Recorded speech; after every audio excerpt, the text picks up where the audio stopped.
For spring snow, it was also bad. No slushy. Yeah, I think it's federal that you have to have majority of the entire body and not just the sort of those in attendance, so that's what we're working tonight.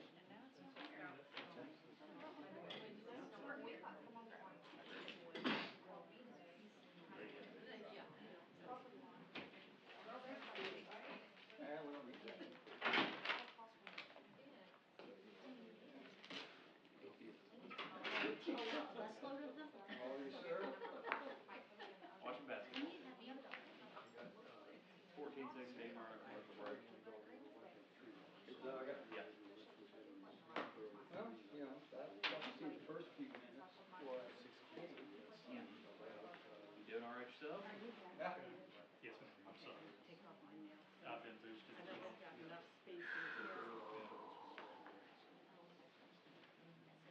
How are you doing tonight?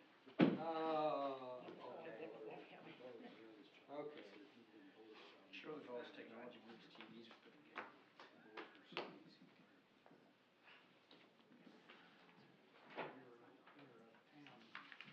You doing okay this evening? I think that could probably be arranged. I'm anxious to go to the game. Melissa, did you downsize? Well, hopefully this won't last too I long. got a check engine light, so I got a new vehicle. There you go. Sally. Sounds like Rachel. How are you doing? 4,000 repairs or just all the repairs? There you go. Yeah. Good stuff. But yeah, it's Well, the first time I've not I'm driving never a minivan in properly about prepared when it comes to this. 13 years. Congratulations. Thank you. My, It's way past time. Is it liberating? Ready to Yeah, leave her the van, whole so. time to really prepare, which I wish. I mean, it was good. It was good when I needed it. My husband used to say our house meeting was Tuesday night, and Monday night was the issue with the house. I wish I could be happy about it, but I was just like, it's a lot of money.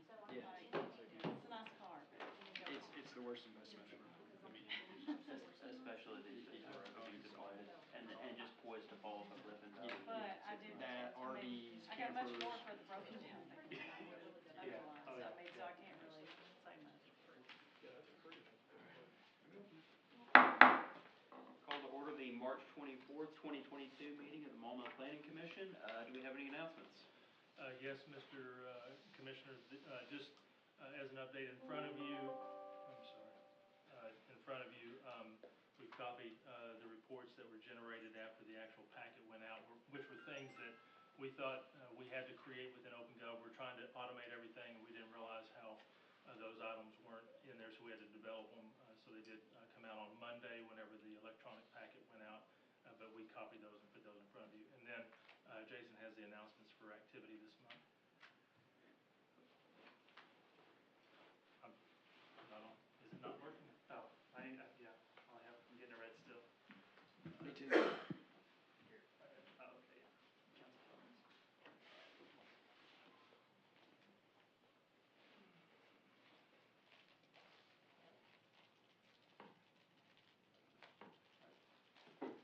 All right, sorry about that. So this month we had the Sungas subdivision was filed. It was a minor subdivision, one lot in the ETJ off of Ingram Road. Tractor Supply addition was filed and recorded, and they're fixing to start construction. And then Molex had a minor modification to their site that was approved at the mayor level, and that's it. All right, thank you, Mr. Lyon. We'll now move on to approval of the minutes. You've all been provided a copy in your packet. Does anybody have any changes to be made to the minutes? Chairman, make a motion to accept minutes as presented. Second. Motion and a second. Any discussion on the motion? Those in favor, yes? Yes. Yes. Those opposed, no. All right, minutes are approved. We will now move into old business. Item number 1 for old business is the Osage Terrace Phase 2D. Mr. Lyon or Mr. Grimmer, do we have a staff report? Yes, sir. Mr. Commissioner, this item was deferred to this month from the previous month. I'll just kind of give a summary analysis as well. The area is a 7.85 acre parcel that's being subdivided into 17 individual lots. It's zoned PRD with a land use of SUR, and there are new streets and drainage to be dedicated to the city, so this will pass on to City Council for the dedication. As well as being a PRD, it does require a due pass recommendation on the development plan, but the plat stays with the Planning Commission as an approval. The background in the staff analysis, the 17-lot extension of Osage Terrace completes the vacant land along Maumelle Valley Drive to the existing city limit line.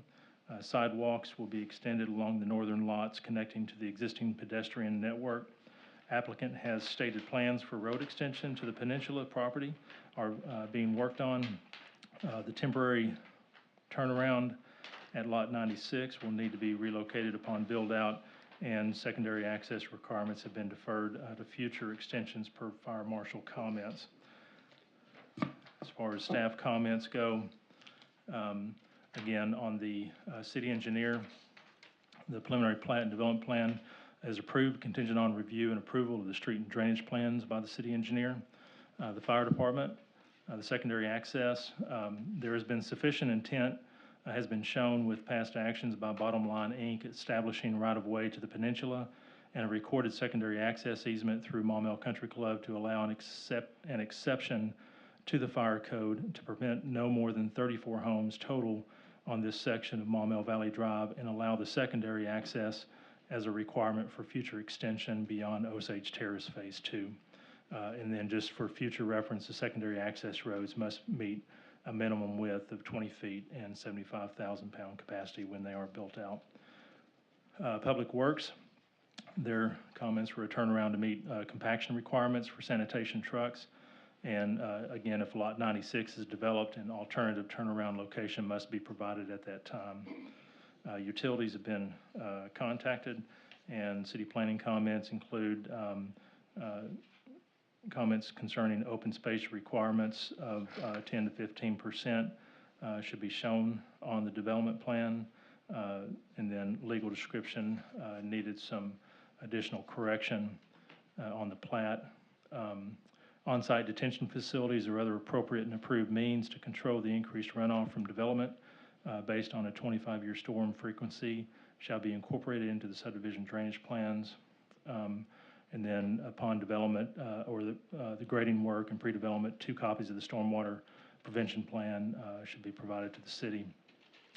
And then finally, the second sheet to the preliminary plat showing the boundaries of the future secondary access is needed, detailed as a secondary sheet to the preliminary plat for future reference.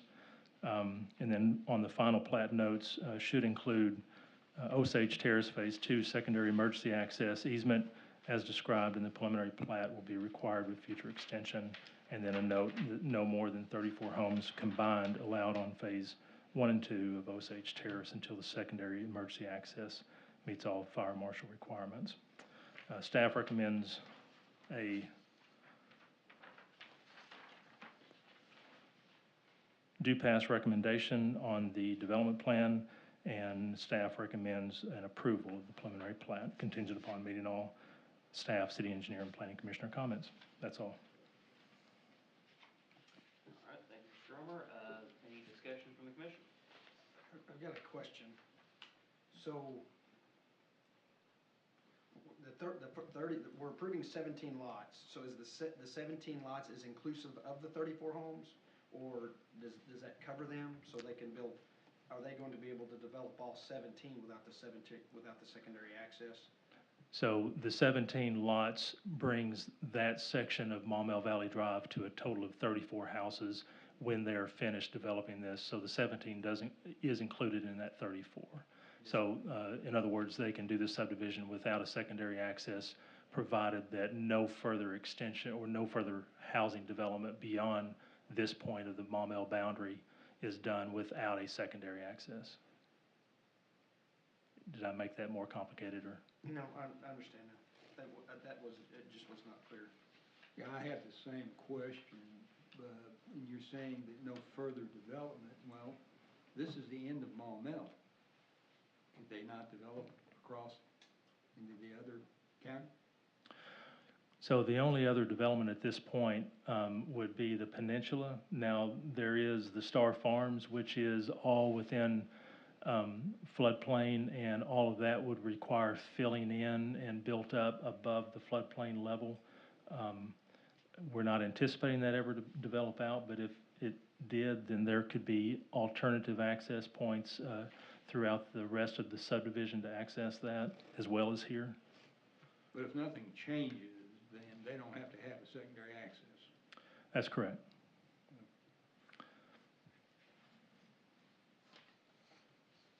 And Scott, just so I'm clear, the parcel immediately east of the end of Maumelle Valley Drive where this is going to end, was it your indication that that's in floodplain? Sorry, immediately west, not east. West. Jason, do you know exactly? Yeah, I can show you real quick. So, as you see, this portion immediately west is not, but it's, my understanding it's fairly steep. Floodplain is the blue, and the red is actually floodway. So, there'd be very little that could be developed, and my understanding is up here around Manitou, and if Sagamore Court was extended, this is very steep terrain, and then it drops off as you get down into this corner.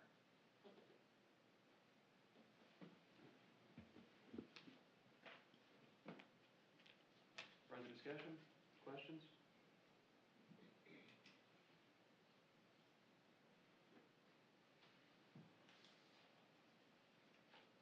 No further discussion, does anyone have a motion? So I'll remind the commissioners, there's two motions on this, the development plan and then the plat. Correct. The development plan goes to council, correct? Yes, sir. Make a recommendation for do pass to council for the preliminary development plan of Osage Terrace Phase 2D for subdivision of 17 lots for single-family housing for PRD, pending any other commissioner or staff comments. Second. Motion and a second, any discussion on the motion? Those in favor, yes? Yes. Those opposed, no. All right, we'll issue a do pass recommendation. Moving on to the proposed preliminary plat, that stays with the commission, correct? Yes, sir. Any further discussion on this sub-item, or does anyone have a motion? There are no further questions. I make a motion to approve the preliminary plat, contingent on all staff and city engineering and planning commission comments. I have a motion, do I have a second? Second. Motion and a second, any discussion on the motion? Those in favor, yes? Yes. Those opposed, no. All right, motion carries. Move on to new business, item number 1, the Maumelle Country Club conditional use permit. Conditional use, yes. Staff report, please. Thank you, Tim. Thanks. Sorry, Mr. Chair, so the conditional use is for a lean-to style structure in open space on the Maumelle Country Club. All uses of land and structures and the building or alteration of proposed structures in open space district, which is what this is zoned, requires a conditional use, which is why you're seeing this tonight. The staff reviewed this, and the comments have been provided as far as our analysis. Concerning public health, safety, and welfare, the Maumelle Country Club has used the location for many years for storage.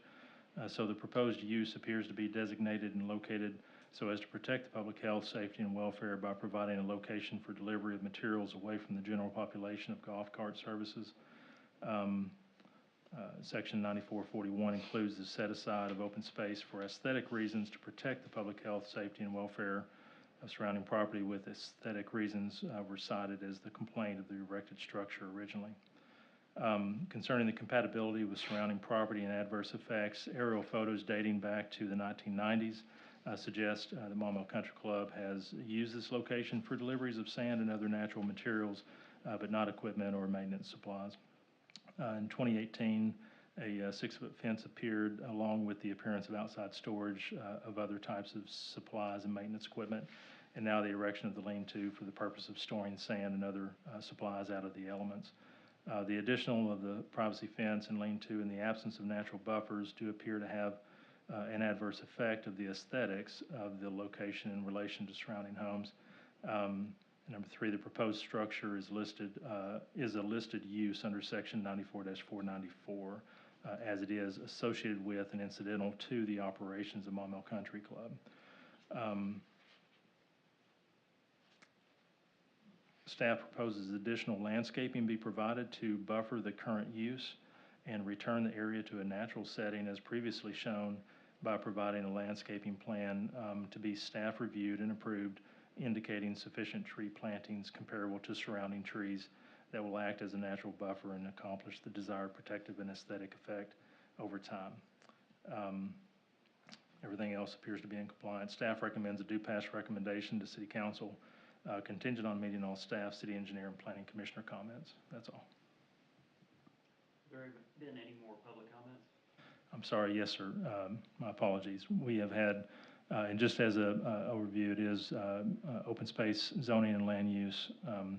Public comments, we had 6 calls, 4 inquiries. We had 1 that did not have a problem with it, and 1 that stated they would attend tonight, but did not state a position. Any discussion from the commission? Mr. Chairman? Oh, I'm sorry. Go ahead, Ms. Pat. Commissioner Landis? Yes, I'd like to have confirmation on who will actually do the approval of the landscaping. Because on the proposal, it says the staff will review and approve it, but will the council be the entity to approve it? So the council could, I would probably recommend that they provide something for city council when it goes, but we were asking just for, since it's a small area, it's not really in general view of public other than the surrounding houses, that it be a staff level approval. That's our comment, but. When the staff is looking at it, would you not restrict yourself to tree plantings? Because perhaps, there could be tall shrubberies or something else that would be sufficient. And because what this indicates, you would look at sufficient tree plantings. Right, so the area around it, and the majority of the plantings are all pines. So we would pretty much just suggest pine plantings around the property to bring it into more of a natural effect as the other areas. All right, thank you. Mr. Chairman, I've got a question regarding the applicant's letter to you, Mr. Gromer. It says in the 3rd paragraph, last sentence, it says there's no additional landscaping contemplated as there is no practical method to do so. So is the applicant in agreement with the recommendations by our office here, or are they not in agreement with it? I'd have to. I'd like some comment From the the. applicant regarding that. Okay. Yeah, if you get up here. Name and address for the record. Why don't you get up here, please? Sure. My name is Brad Frederickson, 31 Fairway Woods Circle here in Maumelle. As president of the club, so the north side of the fence is where we have our deliveries delivered, and that's kind of where the hill is, where those pine trees are. So it's almost impossible to plant trees and asphalt, right, on that north side. And that's basically all that's there is asphalt, and there's a gate. Along the west side of the fence, the long fence, I think you mentioned that last time we had a meeting, that's obviously doable. We don't have a problem putting some shrubbery or whatever it may be. Albeit I'd like to know what is approved and what's not approved prior to going. I mean, I can give you a list of things that we could do to it,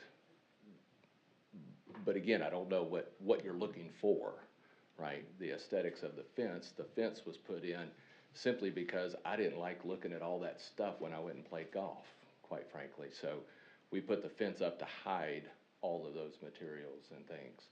Now the lean-to is designed to keep that out of the elements because we just don't have the room to store all that stuff.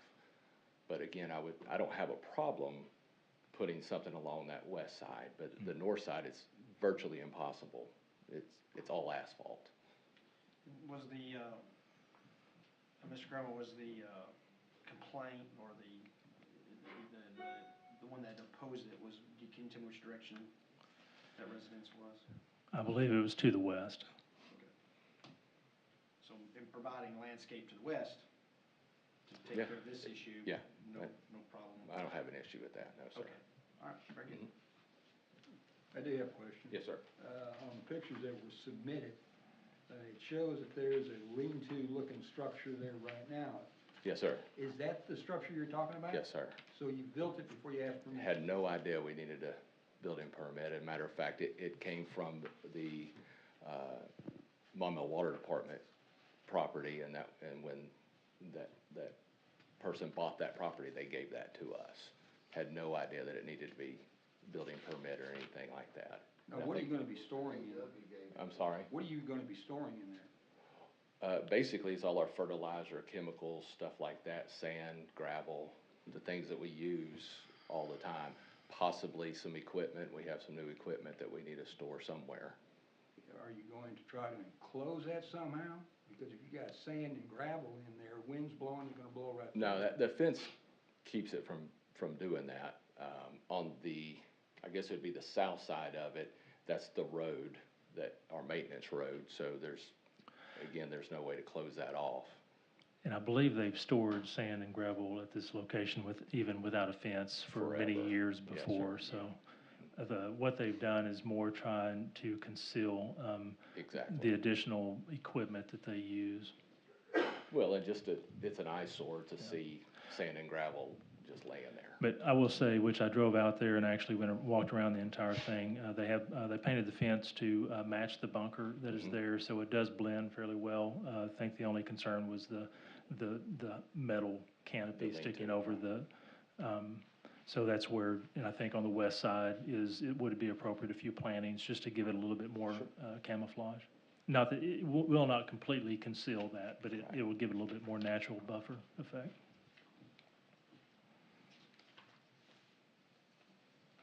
Further discussion?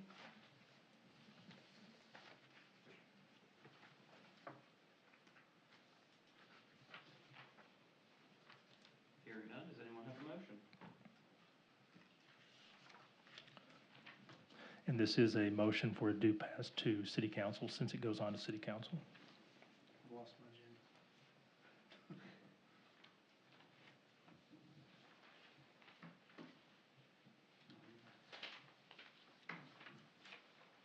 Could I ask the director then to confirm that the planning commissioner comments, do we need to add in this recommendation that the landscaping be there? Or will it be included in the staff comments? So they'll be included in the staff comments unless you have any changes to that you wish to add. Or if you wish there not to be any landscaping, then you can take that out. Certainly, Commissioner Landis, if you want to add more specific comments, you are Yes. certainly entitled to do so and have those passed on to council. I think the intent will be present in the minutes, so I think that would be fine. I'd be glad to make a motion then. How about it? Staff, we recommend a due pass recommendation to city council contingent on meeting all staff, city engineer, and planning commissioner comments. Do I need to include the case number? I think we got it. Okay, thank you. Motion, do I have a second? Thanks for your patience. Second. Motion and a second, any discussion? Those in favor, yes? Yes. Yes? Yes. Those opposed, no? All right, we wish you do pass recommendation. Now, I will now recess the planning commission and convene the board of zoning adjustment for item number 2, regarding 127 Oriole. Staff report, please. Okay. So I need a little clarification on this item. You'll notice the request is a request for appeal to the decision of the code enforcement officer on a denied permit for an 8x10 accessory structure application requiring compliance with section 94-551 setback requirements. The reason for the denial was, number one, the rear setback. So this is a property in the Country Club of Arkansas where a storage building was erected without a permit. It was found to be erected after the fact, and the applicant had put forth a permit for the approval of that, which we had to deny because of the rear setback did not comply to the 10 feet minimum requirement per section 94-551. I believe they have it at 4 feet instead of 10 feet. And then the side setback does not comply to the 8 feet minimum per section 94-551. They have it at 4 feet there instead of 8 feet. And then failure to comply with permitting requirements for accessory structures.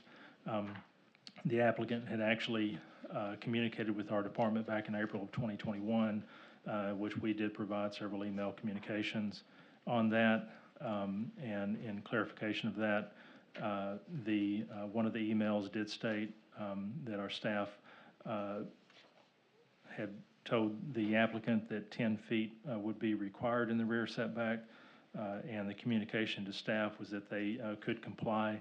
Then after that communication, the applicant had emailed themselves instead of the city, which they did not receive any further response beyond that. So communications ended with the city, and then it was later on in October of 2021 where the code enforcement officer had gone through the property and found that a structure had been erected. So with that,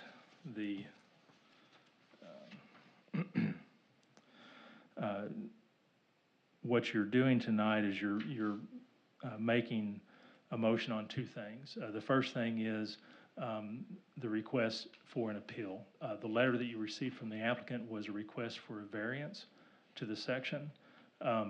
The advertisement was for an appeal, and after speaking with the city attorney, the advertisement was sufficient in order to cover both the appeal and the variance tonight. So the request is either, the motion would be either to affirm the decision of the code enforcement officer or reverse it. If you reverse it, then you're basically stating that that you find that this storage building is in compliance with the ordinance. If you affirm my decision, then you're basically stating that the storage building is not in compliance. Does that make sense? So if you have, that's the first action. I'm sorry, go ahead then. Yeah, and I'll let the city attorney step in if I state anything incorrectly. If you reverse it, then you're basically saying there's no need for a variance because it complies with the ordinance. But if you affirm our decision, then the applicant will need a variance in order for it to stay where it's at. So then you would have to do a motion to either approve or deny his request for a variance. So that concludes my comments, and I'll let the city attorney step in if I did not address anything. No, you did, you got it. I don't recall addressing it in this manner in the past. I don't either. I think we did with the above ground pool. Did we? Okay. I think so. That doesn't mean that what we did was wrong. Doesn't mean it was right either, but anyway. And does that conclude the staff report? Yes, sir. Okay. Discussion from the commission. So the question I have here is that if we affirm your decision to deny, then Move on to a variance. then the variance. Correct. Okay. So it basically, and it may have been confusing on my part when I brought this forward, trying to understand they have the ability of either asking for an appeal or a variance. That's how the code reads. So there are times where we make mistakes. It can come to you. You can verify that, you know what, this does comply with the ordinance, and you can reverse our decision, and it can just move forward, and the permit would be allowed to move forward without any variance. But in those cases, if you affirm it, that the decision is correct, then again, you're just affirming that they would need a variance, and you'd have to hear that.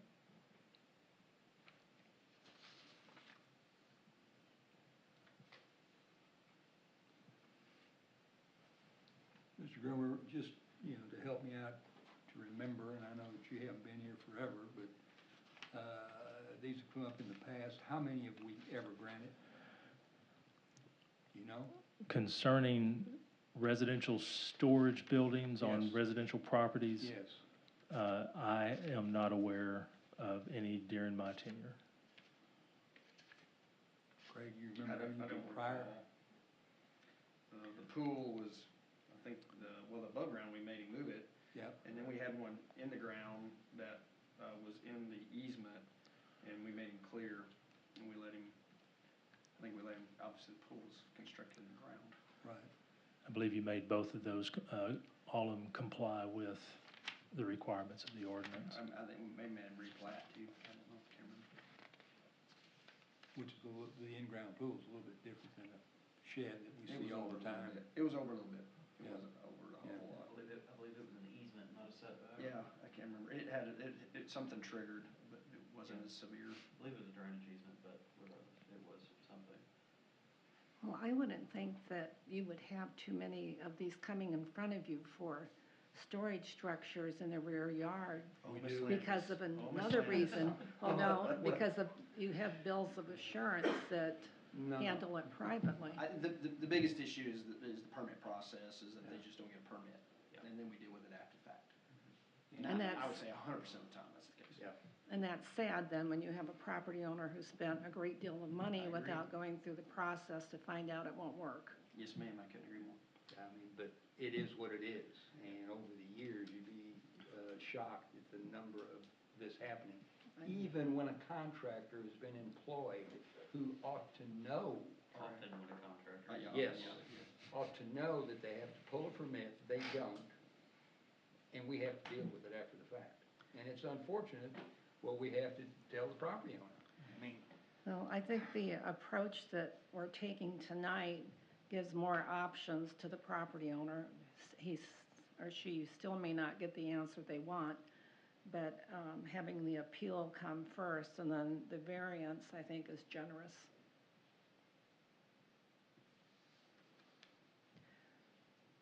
Before we have a motion on the appeal, could we hear from the property owner, please? Mr. Wright? Yes. Realize we have it on our agenda, but name and address, please. John Racher, 127 Ariel Circle. And I think I stated in the meeting 2 weeks ago also that even though it was my wife communicating with you, when I built the shed 3 or 4 months later, I did not realize the distance that it had to be from the back property line. So I wanted that noted as well, because the notes look like that I was fully aware of it, which I had stated 2 weeks ago that I was not. So, and after the meeting last week, I got up the following morning, and I know I was reprimanded and didn't understand I was doing anything wrong by emailing all the commission board members pictures of 22 other sheds that did not meet code. And my question would be, why are all the others allowed to keep theirs in their spot where I'm not able to on mine? And I guess that's all I'm arguing. It seems like selective enforcement in a way. If there's others, and that was just me driving a couple within my neighborhood. If I drove all over Maumelle, I'm sure I would find a lot more that are in the same situation. And Mr. Richard, just for clarification, I wasn't trying to reprimand you on your email. It was, I didn't. that constitutes a public I meeting. didn't, so I we mean, I couldn't felt have like I that. was doing something wrong after the Yeah. fact when you sent it, but that was not my intention to email when I didn't know that, so. That's fine. Certainly, Mr. Racher, I think those may be what Commissioner Johnson referred to and Commissioner Fisher referred to as those very well may have not gone through the permit process and just slipped through the fingers of code enforcement, but would not be surprised if those pictures made their way to code enforcement sometime in the near future. But unfortunately for you, you got called to the carpet this week, and that's what we have to deal with. But it is, we do appreciate you bringing it to our attention that it is happening elsewhere, oftentimes very near to your property. But primary question I have, looking at the pictures, it looks like you had this on a one of those kind of trapezoidal tapered concrete block foundations. Right, I built 2x4 foundation and then set that on concrete blocks. Okay.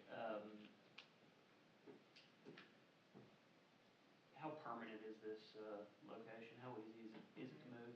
I imagine it would either take a tractor, I don't know if a forklift could pick it up, but it would take at least a tractor and removing a section of my back fence. I've also been told when I talked to a gentleman does the landscaping. He had a friend that could do it. He said, but as far as the ground, you know, you're looking at 3 or 4 months, late summer, before the ground would be hard enough to do it. And I don't know, I'm just taking his word for that. But obviously with the expense of that, I do have a sprinkler system back there that if we did get a tractor back there, pick up the shed, then I'm worried about that damaging the sprinkler system and other costs that could be incurred on that point as well. I understand. The primary direction I'm going with that is our code is a bit imprecise in defining what an accessory building is, which is then a building, which is then a structure, which refers to a more or less permanent location in its spot, and it sounds like this would be quite the undertaking to move this shed for you. Is that correct? That's correct. Thank you, Mr. Richard. Commissioner Landis? Could you tell me the date that you put that building in? We actually, I was trying to find, let me get my phone real quick.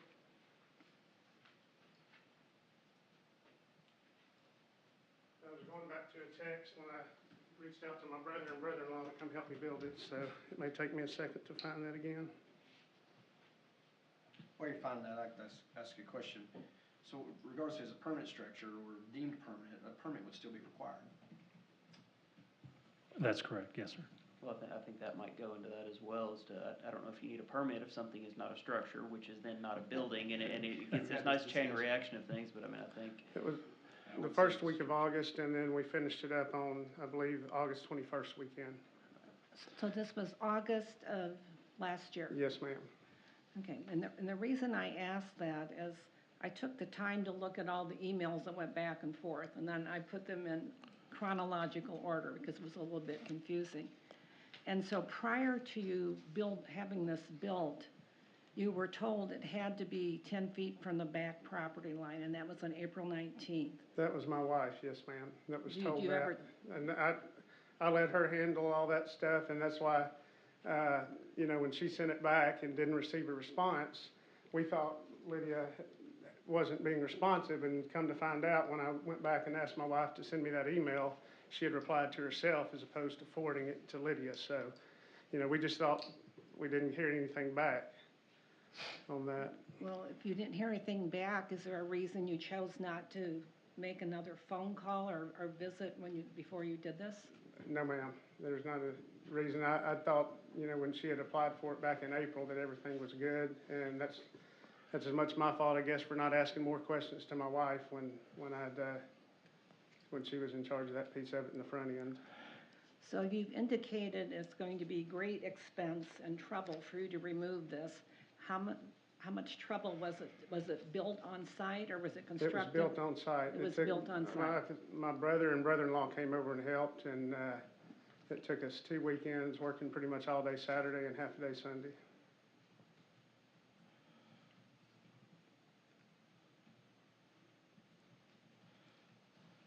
I don't have any more questions.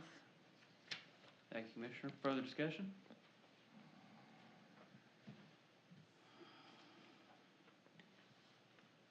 All right, without further discussion, I will entertain a motion.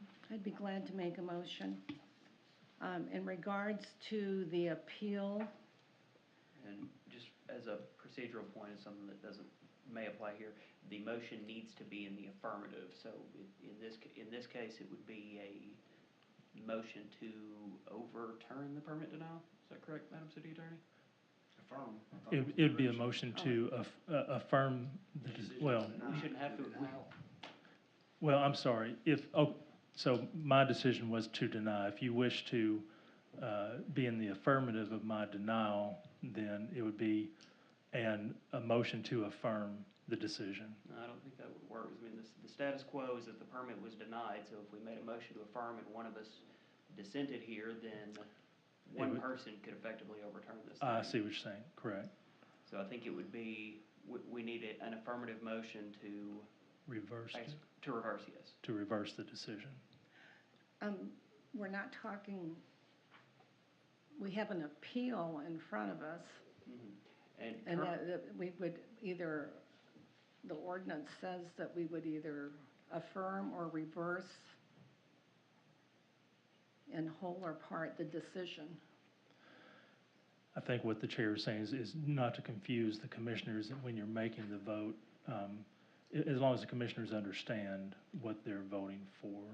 I think it's particularly notable in this position because procedurally in the way this is worded, because we do have, with, the bare quorum we have here, all four of us have to agree on something, so procedurally, something could go the way we don't intend it to if this is not worded properly. And as it is, the status quo is that the permit has been denied, so I think we need an affirmative motion if we are going to change that. Madam Attorney, could you advise the wording of a motion where I want to affirm the decision of the staff? So the action is that you are hearing an appeal from the decision of the zoning enforcement officer in respect to enforcement or application of zoning regulation. So they are at, the request tonight is to, I'm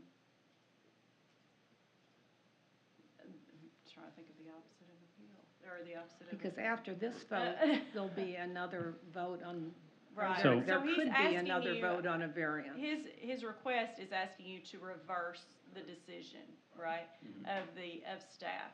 So I think the motion should be, I move to reverse the decision because that's what he wants you to do. And then if you want to affirm it, then you would just say no, Vote no. vote no, right. Thank you Vote for no to explaining that better reverse. than I could. I don't know that I did a very good job, but that traditionally we go with whatever the request is as an affirmative motion. And then if you don't want to grant that request, then you vote no.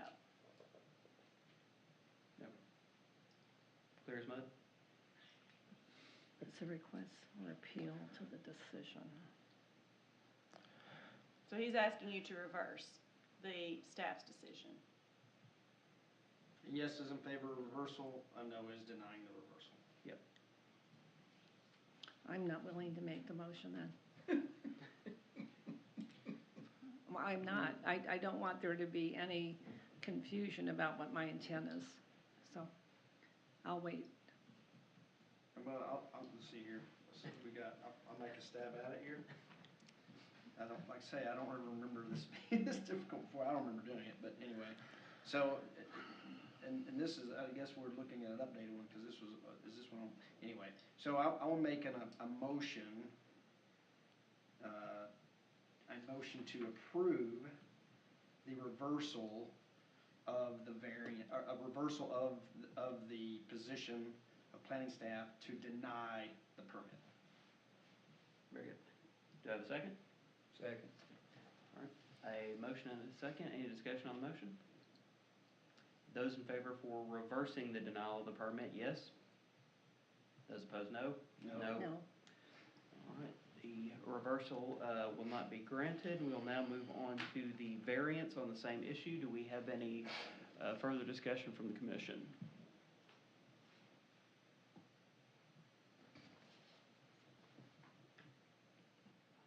The only thing I would have to say, just for the applicant, is that if we're not here, I do not think that we sit here and provide a preference. No, I've been on this commission a long time, so if there's wrong, then provide the evidence to Scott, and we'll make it right. I will tell you that. So, Okay. And Scott will do the research, his staff, and now those people are now under him. It did not used to be that way, but now they are. So it will be his responsibility to research that and make sure, and they would have to come before us just like you did. A question to Mr. Grummer and possibly Madam City Attorney. In light of Mr. Rocher's comments regarding the feasibility of moving this, and especially with potential damage to surrounding property due to soil being soft, is there anything that we can do either via recommendation or on a staff level to potentially give some leeway to save more than just the homeowner some headache and property damage and moving the thing possibly till it dries out a little bit?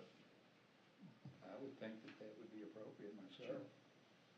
We do not want you to have more additional undue harm to your personal property as a result of having to comply. I don't think anybody here wants that.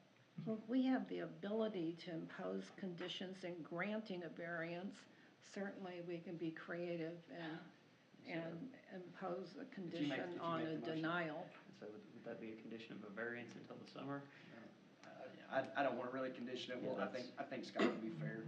I think he'll be fair. Again, if it's a big mud hole, he's not gonna, he'll work with you, I think. Well, and I guess my next question will be, what's my next course of action to continue the appeal? Is it Pulaski County Court? Is it City Council? What would my next course of action be there? You have an attorney, and he is He's- very aware he's not of here the right next now. course He- of action, and he's already you- told me that it will be filed in circuit court. As you can see, he's not here. He's not my attorney anymore. Oh, okay. I wasn't a big fan of the emails that he sent, so. We have to act on your variance first, and then it's outlined. The appeal is to Circuit. circuit court, and the code section states that for the Board of Zoning Adjustment, this type of decision, it would go to circuit court. Okay, I just wanted to make sure it wasn't from here to city council and then that, but, It stays with us. all right, thank you. Thank you, Mr. Rasher. Any further discussion or a motion on the variance? I have discussion on this. I think we have to be clear about why we are voting either in favor of this variance or against it. And when you look at the code requirements, there has to be something unique to the individual property, and I think we need to speak to that. And when you look at the property, there is nothing unique about the size of it. It's a size that's standard in that area. There is nothing unique about the shape of it, that the shape of it wouldn't allow accessory storage structure to be placed anywhere else. He has the ability to put the structure on that particular lot and meet all of the requirements. So, and there's no unique mitigating circumstances in the immediate area. But I think the main thing is we have to talk about and indicate that our vote is based on the fact there's nothing unique about this, not just that it doesn't meet the requirements of the code. May I So- make a comment? Yes, Mr. Rasher. With- I definitely want you to feel like you've had the opportunity to say your piece this evening. With the field behind my residence, there is, and the pictures that are included here do show there's, I think it was 8 feet 4 inches behind my fence that I thought, if there were utilities that need to be put in, there's plenty of room there to do that as well. So, and I don't know that whether was ever determined 100% that the utility easement went back. I know. And I'll speak to Mr. that. Mosley had asked the question last 2 weeks. So the plot plan that was provided, that showed the 4 foot and 4 foot, that actually had a utility easement on that, but that was a plot plan, it was not a survey, and those are typically provided before the house is built, and we always, when we provide those as a service, we always say that is not a survey, you'd need to get an accurate surveyor. When we went back after and researched the plat, there is not an easement or a drainage easement back there. It is just a setback requirement for building storage. So just keep that in mind in your decision-making. And then as far as unique mitigating circumstances that exist immediate area, such as public or private open space, there is open space behind your property. So a lot of houses, they back up, the back fence backs up to somebody else's yard. You do have common open space in the back, but there is a property owner to the side, so directly, so that there is something there possibly. Mr. Chairman, I'd like to continue. I'd like to make sure that when we look at this, it's an or consideration. It says circumstances unique to the property or where you have the public space. And at least my vote will be based on only the fact there's nothing unique about this property. And it has nothing to do with about where utility lines are located. Because when you look at the code, the requirements for the setback for the rear and side yard have no language associated with them about utility lines. So you could have a property that does not have utility lines in the rear of the yard, and you still would have to follow the code. So again, my vote, and I hope all of our votes would be based only on the fact that there's nothing unique about this property that requires them to not follow the law. May I make another comment? Yes, Ms. I would say that is something that's unique, not to all the yards, if there is not a utility easement in my yard. And I know when we were in the subcommittee meeting and asked the gentleman from the water department, one of his comments was, yes, if we have to come repair that, then we would need him to move the shed and everything.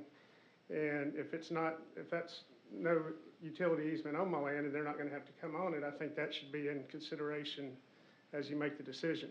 For a bit of clarification, it was actually Mike Hogan, our Director of Public Works, and his reference was towards a drainage easement. Okay. Mr. Cromer, is there a drainage easement back there, or is this strictly setback? Just strictly setback, Okay. based on the Yep. code. For me, is when these are put forward, is that this is completely after fact. So if the protocol was correctly followed, we would have never permitted the structure to begin with. So, you know, if it was permitted, so it stops there. So I even, in my mind, argue with the fact if we affirm his decision, to me, there is no reason to hear the variance. But, you know, that's, you know, on these after the fact matters. So if the building wasn't constructed, he would have the position to appeal, and then he could come in and state his case. But if the correct protocol was followed in this case, and I think you had the best intent to do so, we would not permitted the structure to begin with. Right. Well, and I do just want to kind of point out the difference in an appeal of their decision versus a variance, because an appeal is where you're basically stating that they did not apply the code correctly, or that they misinterpreted the code, or there was something about the way that they applied it, that there's a deficiency in that. A variance is that, yes, this structure is in violation of a provision of the code, but because my property is slightly, you know, unique in some respect, or I do have buffers on both sides and it's not gonna affect anything, I have a unique situation, and it's still in keeping with the code spirit to allow me to have this use in this manner. So there is, I mean, it is a slight difference. And to be honest, I didn't know I was asking for an appeal. I thought I was asking for a variance the whole time. I didn't realize that. And that was confusion on our part, and I apologize for that. Okay. But it also gave you sort of another bite at the apple, so to speak. So it was good that that was an option that was allowed for you. And you know, I'm going to congratulate you, and you started the process right to find out what the requirements were. And even though you feel that you didn't hear back from someone at the city, you were aware of what the requirements were, and then you proceeded to go ahead. And again, I wasn't aware, but my wife was, so. Yeah. Whether, and, Wait, that's not anything we're going to talk about. right. So. And, you know, certainly, well, you know, if one were to consider the greens, the open space behind your house to be a mitigating factor here, that still doesn't change the fact that you're 4 feet from your side yard lot line, and looking at this map, that looks to be that you're neighbored to the, the west. I wasn't sure if this was north of. It looks to have a pretty small backyard, and that your building being 4 feet away from the fence line. I mean, I don't know what your neighbor's comments are, but certainly there's not green space to your west. Just about every one of them said, if you need me there Thursday night, we'll come. And I was like, well, I don't see the purpose on it. Just about everybody that stopped me on the street asking what the sign was for, you know, or couldn't believe it was even an issue, but.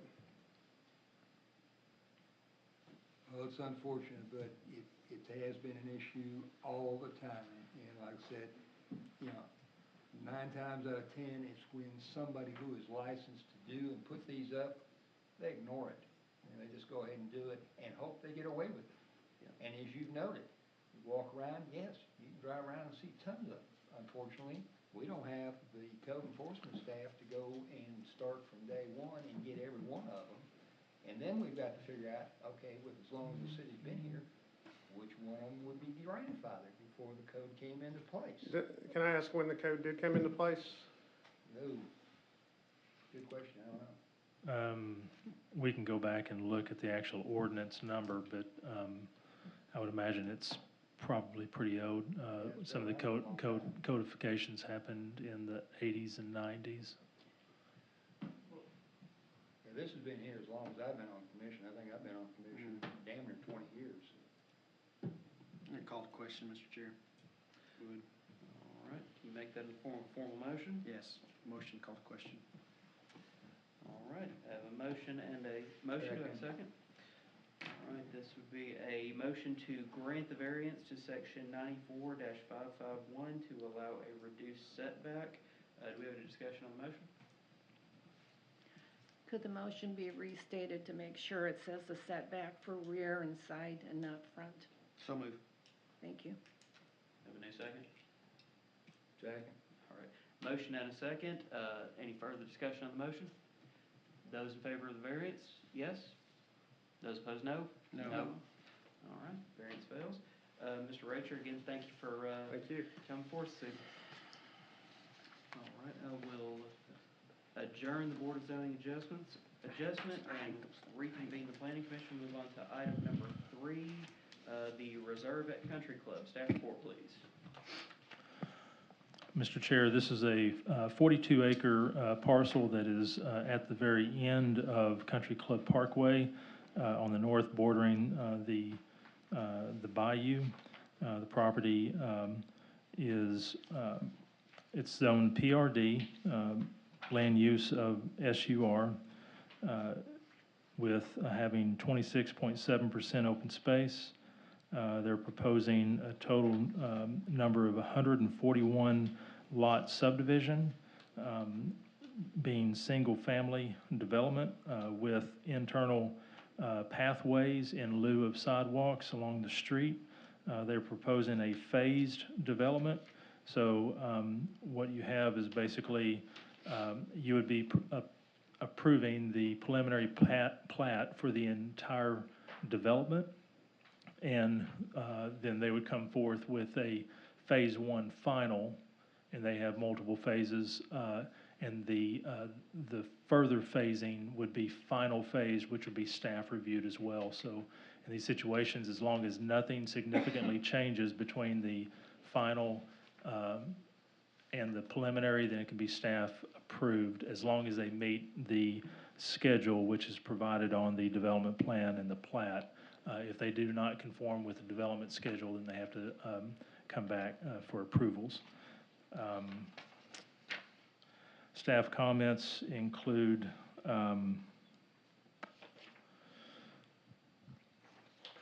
the city engineer. The Lake 1 and its outlet structure shall be designed to serve as both retention and detention. Since only one detention area is proposed for all 3 phases, the proposed detention facility must meet the detention requirement of all 3 phases combined, i.e. the combined post-development discharge from all 3 phases shall be equal or less than the combined pre-development discharge from all 3 phases. Construction of Lake 1 and its detention outlet structure shall be included in phase 1 construction, and then the review and approval of street and drainage plans by the city engineer.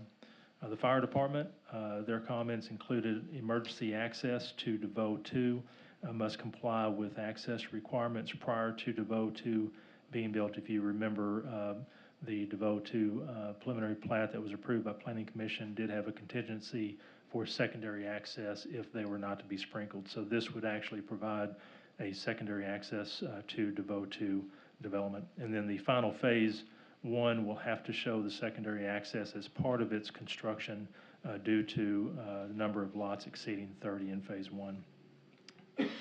And then they added in additional comments. The dividers and opening in the opening roundabout need to be mountable. The island in the entrance to the neighborhood needs to be widened on one side to meet 20-foot width for fire access. The phase 1 has more than 30 houses. The secondary access must connect, and then the connection can be temporary, but must meet width and weight standards for fire access. And then the temporary turnarounds must be placed at dead ends during phase build-outs. Public Works has stated that sanitation will serve the permits department, that a floodplain development permit will be required on this one. No comments from utilities other than Summit, which approves the final plat and had no comments. And then city planning staff show the proposed location of the emergency access for Phase 1, as stated in the fire. Pedestrian connections needed from existing Country Club Parkway into the proposed residential streets bypassing the roundabout. This was something that actually came in after the subcommittee meeting when we were further reviewing the plat. We found that there were no pedestrian connections to get pedestrians from Country Club Parkway to the other residential streets in the immediacy around the roundabout. So we did request some further connections, which they were happy to comply with. There are no variances on this, so staff recommendation is a do pass recommendation on the preliminary development plan, contingent on meeting all staff, city engineer, and planning commissioner comments. And on the preliminary plat, that is actually a recommendation for approval of the preliminary plat, contingent on meeting all staff, city engineer, and planning commissioner comments. The plat stays with planning commission, the development plan goes to city council, with the exception that there will be a dedication ordinance that goes to city council for the plat for the streets and drainage. Thank you, Mr. Cromer. Any discussion from the commission? Another comment for staff is that we do not, let me ask the question first. Do we have any current standards regarding roundabouts in our street design standards that our developers use? We do not have a standard detail for a roundabout. But in experience from Conway, the normal diameter is a minimum of, I think it used to be 120 feet. Jason, you remember? If I remember correctly, I think it's typically the radius is gonna be around 100, so it's gonna be very similar to a cul-de-sac. That just gives the trucks enough. And if you'll notice, on most roundabouts as well, it's typically you're gonna have a concrete apron on the outer edge, and then the inside, if they choose to do any plantings. The outer edge is, of course, mountable for sanitation and emergency vehicles to be able to make it around. What is the radius there, or what is the diameter there? Roy, do you know that offhand? It's there, you just need to zoom in. Sorry. Let me see if they'll let me zoom in. Sorry. This one's 75. So, that radius is to center line? yes. Well, it's from the edge of the open space to the center of the guidance criteria that you stated. Typically, typically it's from the middle to the outer edge of where you have some pavement or the curb. But I'll let Roy, you guys are the engineers, so I'll let Roy acknowledge as well. I think the main thing is gonna be for the fire, and if that's gonna be the fire marshal looking at that to ensure that the radiuses are there for the trucks. Yeah, well, that's why I'm requesting mountable, so. I don't know if you can auto turn that around there and get that long the longer apparatus around that, I don't think so. I don't know, we probably need to look at some standardization, that's my comment. I'm not asking Roy to defend his design, perhaps, I just think that we have to look at some minimums and give some guidance criteria to some of the developers in consideration of fire apparatuses and a standard design vehicle that you want to accomplish. And I'm not saying we adopt Conway's. No. Who is the king Well, of cul-de-sac or king of the roundabout. But, some guidance criteria, because I think they're relatively on the smaller size. And I think the developer has good reasons for wanting to neck that down, but they also need to be functional too. Well, and to be fair, the comment on the 100-foot radius is typically when you have in collectors and arterials coming together. In this case, you have a collector tapering down to a residential, so a smaller radius would probably be fine. But I agree with your comment that needs to make sure that the bigger trucks can get through there, even with the curves being mountable. Yeah, the fire chief that was his comment when didn't he say that that it has to be mounted? Maybe he's okay with that. Further discussion? I concur with Commissioner Johnson, and I'm surprised that we don't have standards for that. And could we give staff a request to get back to us on who would have to do the work to expand the standards that we already have for public right-of-ways to address roundabouts? that'd be Because it. I don't know who would do it, or if you had to hire a consultant to do it, or if you So had that an would be what, engineer on city staff. engineer to staff to us? Either city engineer or a consultant, and that would be something that we would have to just take to the, make the request internally and see what that process would entail, and get back with the commission on it. No, I think that's an excellent idea, because See, to me, I would some drop, work I would better drop than the others. islands, Roy. I think there is a way, but maybe they're not. I don't know.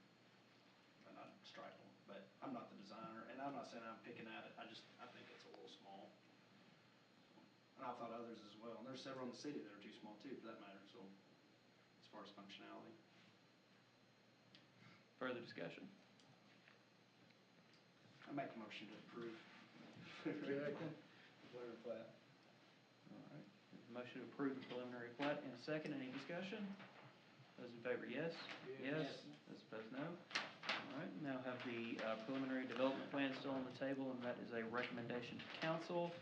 Any further discussion or motion?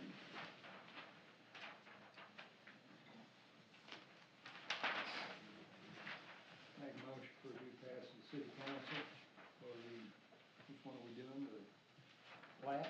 Preliminary? No, No, the Development plan. development plan. Sorry, got lost there. I lost mine too.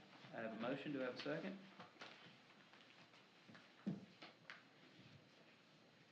Any second to Commissioner Fisher's motion for a do pass recommendation? Second, I'm sorry. Any discussion on the motion? We're sleeping.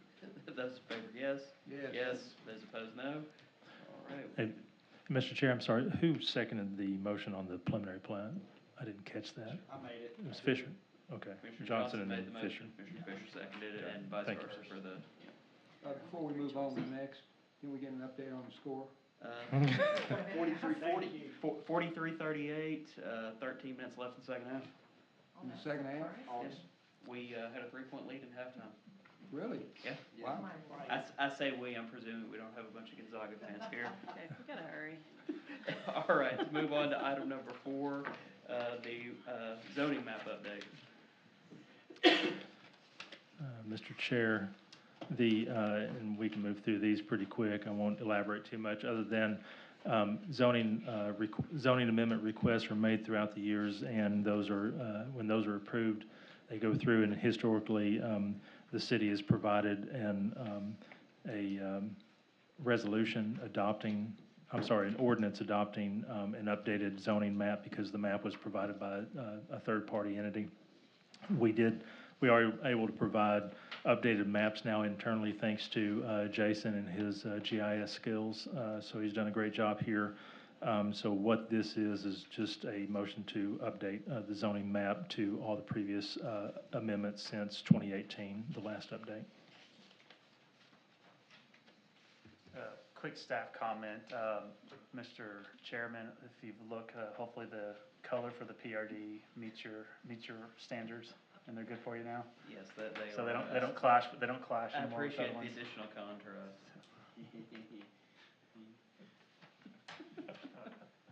And this would be for city attorney. Can I assume on this, with this ordinance passed, then this will not be needed to come forward again to planning commission? We can just make in-house updates and provide updated maps as So- ordinances are passed? With each ordinance that's passed with a rezoning, ideally, we go ahead and update the map, because the ordinance is to amend the map. So, yes, I mean, that gives you authority to do that, but since it's been such a period of time, we felt that it was appropriate to go ahead and have the overall map approved. Are we required to do it every 5 years, or 2 years? It was every 4 years is roughly what it was. Is it statute or? I don't recall it was a statute. I think it was just a timing thing that we did. But now, every 5 years, we're supposed to do a land use update. So that is still necessary, which we started last year, and we weren't able to complete it because of just the number of things going on. But I think that was one of the questions that we had was, how would this affect that? But ultimately, we'll still stay on schedule with the land use updates, but we will provide one of these updated maps with any future request for a zoning amendment. Any further discussion? Mr. Chairman, I make a motion to recommend approval the city council for, an ordinance updating the Maumelle planning and zoning and for other purposes. Matt? Second. Motion and a second, any discussion? Those in favor, yes? Yes. Yes, those opposed, no. All right, we'll issue such recommendation. Moving on to the land use map, item number 5. Staff report, please. Basically, the same thing as I just said on the zoning, but it pertains to the land use map. Mr. Chairman, I'd make a motion to recommend to the city council to approve an ordinance updating the Maumelle land use plan and maps and for other purposes. Ms. Landis, would you like a second? Yes. I'll take that. Still want to leave you out, All right. third time around. Motion and a second, any discussion? Those in favor, yes? Yes. Those opposed, no. All right, motion carries. Moving on to item number 6, Code Amendment to Chapter 94. Staff report, please. All right, this one, this actually came out of a recommendation from Jason, which I thought was very good. It helps to clarify our legal notification requirements for conditional uses, rezonings, and planned unit developments. Right now, there's all of those have different legal notification requirements, from certified mail to signs to legal notices in the paper. In an effort to simplify that, and this actually kind of follows the process with other municipalities when it comes to legal notifications. We consider a conditional use and a PUD really to be no different than a rezoning, because both deal with the uses within those particular zones, a change to it, and we didn't see any reason for this. So basically what this would do is the Planning and Permits Office, it adds Planning and Permits Office with a copy to Section 94-9. Since applications are actually filed in the Planning and Permits Office, previously it had stated the city clerk, so the city clerk would actually be copied, but the applications would be filed with the Planning and Permits Office. Changes to the legal notification requirements for zoning amendment applications to clarify where applications are submitted, again to the Planning and Permits Office. Also to add a certificate of mailing as an option. Right now it requires certified mail, which is fairly expensive. A certificate of mailing offers a way of tracking where you can still follow up with the tracking number. And then also to update the department responsible for oversight of the legal notifications were changed, and then to clarify who supplies signs and to remove the sign size requirement, making notification requirements more uniform across different applications. Right now you have it states certain sizes. We have big 4-foot sign, wood signs that we put out. We're trying to make it to where we could eventually phase those out and go to a common sign of a common size that can be more visible, but we can provide them to the applicant. They have to place it, and we verify the location of those. We're not doing that right now, but this kind of takes out the specifics and provides just the generalized sign has to be provided. And Jason, I'll let you chime in if I miss anything on it. Or you, So just kind of clarifying, the certificate of mailing option, for instance, with making PRDs and conditional uses the same as rezoning, that now requires a 300-foot notification list for applicants, which previously was not done. Now, if you think about in a denser neighborhood, that's going to get very expensive with a certified mailing, which runs $5, $6, $7 a piece. A certificate of mailing, if I remember correctly, is roughly about $2 per letter, but it also has a tracking number, so it does, in essence, maintain the same, where we're not getting the green card with the signature back, but we have a way to track and make sure that a letter was mailed and the proper notification was done. And that was one of the, internally was, we're going to force, I don't want to say force, but applicants are going to have to spend more money because they're going to have to start notifying more than they previously had. The certificate of mailing kind of takes that away, and that will hopefully save them some expense, even though they have, the notification requirement does go up for two of the items. So basically, this process, it actually increases the notification requirements than what was previously provided, whereas such as a PUD, you don't have to place a sign in a PUD for notification. So now they will have to do that. So How are you going to notify your frequent filers? You have people that seem to come in front of you all the time. Are you going to send out some notice to them to let them know there's changes? So, well, we can do that, but for the most part, we have it tied into our automated system that whenever they apply for an application, it spits out the legal notification requirements. So we would just change that so that whenever, and they have to sign off that they've received what those requirements are and that they'll comply with them. So we'll just change that so they'll know exactly what it is when they apply. And so based on my experience in the past couple of years, certified mail is becoming increasingly unreliable as far as getting those I would greeting cards agree with back that. anyway, so I'd say a Yes. certificate of mailing is probably the equivalent these days. And Mike, you may remember this, it seems like we've changed this at one point in time and before, and it seems like Jim went to the 48 signs, we did them in-house because of the inconspicuous preference of the applicant at times in posting the signs. So you want, so he took that responsibility on, I do remember that. So you guys, that's gonna fall back to you, and you're gonna have to run the signs down, see where you posted, or are you gonna tell them where to put the signs up? I'm just saying, you're switching that responsibility back to them, but I remember why we changed it to begin with. So- Well, and we're not switching that right now. I'm just saying, we're making the language so that when we're ready to go there, but we'll let you know when that happens. But basically, we would show them specifically where they would need to place the signs, and then we would go out and put our eyes on it and verify the placement.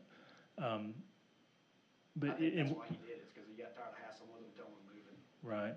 And, but at the same time, it puts the responsibility, making sure that sign notifications that it becomes the staff's responsibility, and it would rather be if there's a delay in something, that it be on the applicant's responsibility.